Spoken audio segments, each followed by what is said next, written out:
কি হ'বলৈ গৈ আছে আমাৰ অসমৰ সাধাৰণ জনতাৰ। কাইলৈ যদি অসম বন্ধ হয়, আমাৰ সাধাৰণ জনতাই কাম কাজত যদি ওলাই যাব নোৱাৰে, দিন হাজিৰা কৰা মানুহখিনি বা অন্যান্যখিনি, তেওঁলোকৰ পৰিয়ালত সেই ভাত সাজ কোনে দিব? চৰকাৰে দিব নে সেই দল সংগঠনবিলাকে দিব? এতিয়া আকৌ কিছুমানে ৰাজনীতি মুনাফাৰ কাৰণে সেই আন্দোলনটো কৰিবলৈ গৈ আছে নেকি? আন্দোলনত জঁপিয়াই পৰিলে জনসাধাৰণৰ কি লাভালাভ হ'ব আপোনালোকে এবাৰ চিন্তা কৰকচোন। আজি যিবিলাক দল সংগঠনে আহ্বান জনাইছে যে স্বতঃস্ফূৰ্তভাৱে ওলাই আহক, তাৰে ভিতৰত এজন আছুৰ প্ৰাক্তন নেতা বুলি ক'ব পাৰি, দীপাংকৰ নাথক আপোনালোকে নিশ্চয় জানে। আজি ক'ত ইতিমধ্যে আপোনালোকে এয়া দেখিছে, ব্লেক কামাণ্ড বেটেলিয়ান দুটা নামৰ কথা আছিল, তাৰে ব্লেক কামাণ্ড ইতিমধ্যে গুৱাহাটীৰ ৰাজপথত দপদপাই ফুৰিছে হাতে হাতে লাঠি লৈ। এয়া এনেকুৱা লাগিছে যেন আন্দোলনকাৰীৰ সেই প্ৰতিবাদকাৰীসকলক মহিমূৰ কৰিবলৈ বা প্ৰতিৰোধ কৰিবলৈ ওলাই আহিছে এই যেন অনুভৱ। হয়, নমস্কাৰ, মানে মোৰ ইউটিউব প্ৰেমী ৰাইজ, আপোনালোকে চাই আছে এমৰাবান ব্লগছ। ইতিমধ্যে থাম্বনেইল লিখি নিশ্চয় গমেই পাইছে, এইবাৰ প্ৰতিবাদত আহিলে গ্ৰেপ্তাৰ খাটাং। সুপ্ৰিম কোৰ্টত যাওক, অসমত আৰু আন্দোলন নহ'ব। হয়, সত্য, বাস্তৱ হ'বলৈ গৈ আছে আমাৰ অসমৰ ভূমিত। আপোনালোকে জানে, গণতান্ত্ৰিক দেশ এখনত গণতান্ত্ৰিকভাৱে প্ৰতিবাদ কৰা সকলোৰে অধিকাৰ আছে বা আন্দোলন কৰাৰ অধিকাৰ আছে, কিন্তু 16টা দল সংগঠনক নেওচি আমাৰ ডাইনামিক মুখ্যমন্ত্ৰী ইতিমধ্যে কৈছে যে আপোনালোকে যদি বেয়া পাইছে আইনখন, তেন্তে সুপ্ৰিম কোৰ্টত যাওক, আৰু ভাল পোৱা সকলোকো আহ্বান জনাইছে আপোনালোকে সুপ্ৰিম কোৰ্টত যাওক। যিহেতু এই আইনখন ইতিমধ্যে গৃহীত হৈ গৈছে ৰাজ্যসভা আৰু লোকসভাত মেজৰিটিৰ বাবে, গতিকে এইখন আইনত পৰিণত হৈ গ'ল, আৰু এতিয়া নিয়মাৱলীসমূহে প্ৰযোজ্য হ'বলৈ বাকী, মানে কাৰ্যকৰী হ'বলৈ সম্পূৰ্ণ অলপ বাকী আছে। হয়তো এই সপ্তাহৰ ভিতৰত কাৰ্যকৰী সম্পূৰ্ণ হ'বলৈ গৈ আছে। তাৰ আগমুহূৰ্তত বিৰোধী আৰু শাসক পক্ষই যেন সদায় এটা চান্স লোৱাৰ ভূমিকাত আছে ৰাজনৈতিক হাথিয়াৰ হিচাপে। হয়, কিয় কৈছোঁ, আপোনালোকে যে আজিৰ পৰা কেইবছৰ আগলৈকে যদি আমি উভতি যাওঁ, অৰ্থাৎ 2019 চনৰ সেই ডিচেম্বৰ মাহৰ পৰিৱেশলৈকে যদি যাওঁ, আমাৰ DGP ডাঙৰে এটা টুইট কৰি কৈছে যে সেই দিন যাতে আৰু বা সেই পৰিৱেশ আৰু ঘূৰি নাহে আৰু আহিবলৈ নিদিওঁ। আৰু ইতিমধ্যে দল সংগঠনসমূহক প্ৰেছাৰাইজ কৰিছে, ছিগনেচাৰ দিবলৈ মানে বাধ্য কৰাব চাইছে যে আন্দোলন নকৰোঁ, এনেকুৱা নিউজো আমি পাবলৈ সক্ষম হৈছোঁ। আৰু এই আন্দোলনৰ নামত সঁচাকৈ ক্ষতি হয়নে? যদি হয়, কাৰ হয়? সেই দল সংগঠনৰ বা সেই লিডাৰসকলৰ হয় নে আমাৰ সাধাৰণ জনতাৰ হয়? এই সকলোবিলাক সামৰি আজি ভিডিঅ'টো আগবঢ়াইছোঁ।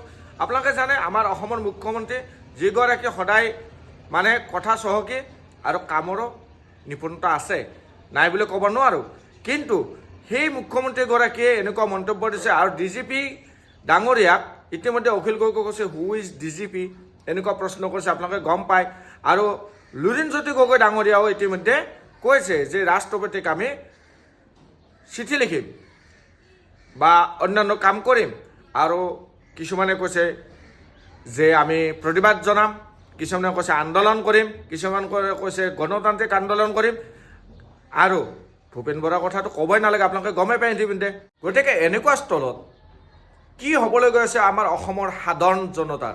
কাইলৈ যদি অসম বন্ধ হয়, আমাৰ সাধাৰণ জনতাই কাম কাজত যদি ওলাই যাব নোৱাৰে, দিন হাজিৰা কৰা মানুহখিনি বা অন্যান্যখিনি, তেওঁলোকৰ পৰিয়ালত সেই ভাত সাজ কোনে দিব? চৰকাৰে দিব নে সেই দল সংগঠনবিলাকে দিব? আজি জানে আপোনালোকে, সেই অজিত ভূঞাৰ কথাই কওক, লুৰিণজ্যোতি গগৈৰ কথা কওক বা অন্যান্য অখিল গগৈৰ কথা কওক, যিগৰাকী অখিল গগৈ কৈছে যে অসমৰ আটাইতকৈ দক্ষ মন্ত্ৰী পীয়ুষ হাজৰিকা বুলি, আপোনালোকে নিশ্চয় গমেই পায়। যদি পোৱা নাই আপোনালোকে ৱেইটত থাকিব, মই নিশ্চয় নেক্সট ভিডিঅ'ত দিবলৈ চেষ্টা কৰিম। গতিকে এইবিলাক বাক্য কোৱাৰ পিছতো কি ক'ব? ৰাজনীতি কি? আচলতে তেওঁলোকে ভিতৰে গোটেইখিনি মিলা প্ৰীতিৰে থাকে, তাৰ উদাহৰণো আমাৰ ওচৰত আছে, কিন্তু তেওঁলোকে আমাক সাধাৰণ জনতাক আৱেগিক কৰি কিনে আন্দোলনৰ সূচী লৈ আমাৰ সাধাৰণ জনতাক যেন ক'ৰবাত হেৰুৱাবলৈ চেষ্টা কৰাইছে। মানে বহুত হেৰুৱাব সাধাৰণ জনতাই, কাম কাজকে ধৰি অন্যান্য আইন কামকে ধৰি অন্যান্য, কিন্তু তাৰপিছত মাত মাৰা আহিব আমাৰ জনসাধাৰণৰ ওপৰত অন্যান্য ধৰণে টেক্স বঢ়াই বা অন্যান্য বস্তুৰ দাম বঢ়াই কিনে এই ক্ষতিপূৰণবিলাক উঠাব। কিন্তু DGP মহোদয়ে সঁচাকৈ ক্ষতিপূৰণ উঠাব পাৰিব প্ৰশ্ন কৰিছে লুৰিণজ্যোতি গগৈ, আপোনালোকে নিশ্চয় শুনা পাইছে ইতিমধ্যে। গতিকে লুৰিণজ্যোতিৰ প্ৰশ্ন কি কৰিছে, যদিহে ক্ষতিপূৰণ লাগে তেন্তে আগৰ ক্ষতিপূৰণবিলাক উঠাই দেখুৱাই দিয়ক। হয়, তেখেতৰ যুক্তি আছে কথাত, কিন্তু সেই কা আন্দোলনৰ নামত আজি ক'ৰ পানী ক'লৈ গ'ল, ক'ৰ নেতা ক'লৈ গ'ল আপোনালোকে নিশ্চয় গম পাইছে। এতিয়া আকৌ কিছুমানে ৰাজনীতি মুনাফাৰ কাৰণে সেই কা আন্দোলনটো কৰিবলৈ গৈ আছে নেকি? আৰু আপোনালোকে জানে সঁচাকৈ এইবাৰ গ্ৰেপ্তাৰ হোৱাটো বেলেগ কথা, সেইটো নাজানো, কিন্তু ব্লেক কমাণ্ডৰ মাৰ খোৱাটো খাটাং আৰু গ্ৰেপ্তাৰো কৰিব, সময়লৈ দেখুৱাব গ্ৰেপ্তাৰ কৰি, সাধাৰণ জনতাক গ্ৰেপ্তাৰ কৰিলেও ভয় খুৱাই, ভয় বাবু কৰি হ'লেও এই আন্দোলন মহিমূৰ কৰিবলৈ চাবই, 100% চিয়'ৰ। আপুনিও চাব, ময়ো চাম, মই যদি পাৱাৰ থাকোঁ, আপুনি যদি পাৱাৰ থাকোঁ, আপুনিও সেইটোৱে কৰিব বিচাৰিব। কোনেও নিজৰ চৰকাৰখনৰ বদনাম হ'বলৈ নিদিয়ে।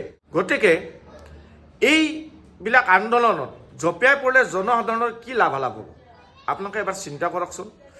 আজি যিবিলাক দল সংগঠনে আহ্বান জনাইছে যে স্বতঃস্ফূৰ্তভাৱে ওলাই আহক, তাৰে ভিতৰত এজন আছুৰ প্ৰাক্তন নেতা বুলিও ক'ব পাৰি, দীপাংকৰ নাথক আপোনালোকে নিশ্চয় জানে।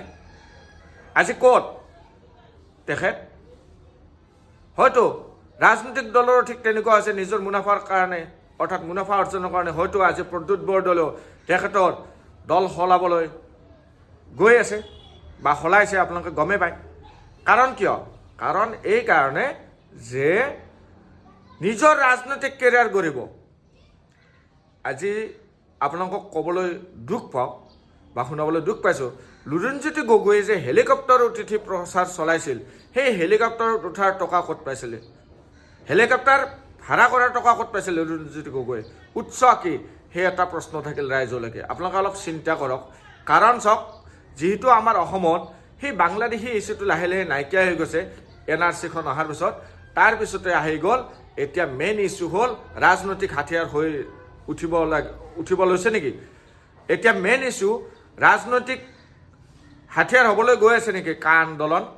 সেই বৰষৰাণীৰ কথা চিন্তা কৰক, সেই যতীন বৰাৰ কথা চিন্তা কৰক, এনেকুৱা বিভিন্ন দল সংগঠনৰ নেতাসকলৰ কথা চিন্তা কৰক। ক'ত আছিল, ক'ত আন্দোলন কৰিছিল, আৰু এটা সময়ত লুটি বাগৰ মাৰি ক'ত গুচি গ'ল।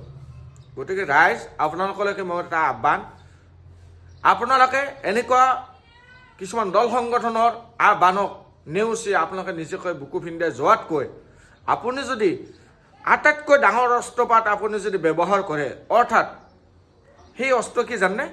সেই আপোনাৰ ভোটাধিকাৰ।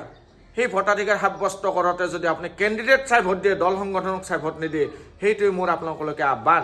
আৰু তেতিয়াহে আমাৰ দেশৰ উন্নতি হ'ব, তেতিয়াহে আপোনাৰ গণতান্ত্ৰিক আন্দোলনতকৈ বেছি মজবুত আন্দোলন নিচিনা মানে ভাবিব পাৰোঁ। গতিকে আগন্তুক ইলেকশ্যনত আপোনালোকে সদায় চিন্তা চৰ্চা কৰি আৱেগিক ভোট নিদিয়ে, আপোনালোকে যাতে জ্ঞানৰ মাধ্যমেৰে উপযুক্ত প্ৰাৰ্থীক ভোট দি নিজৰ গণতান্ত্ৰিক আন্দোলনৰ লগতে নিজৰ ৰাজ্যখনৰ লগতে দেশখনক যেন মজবুত কৰে, সেই আশাৰে আজিৰ ভিডিঅ'টো ইমানতে সামৰিছোঁ। জয় অসম, ধন্যবাদ।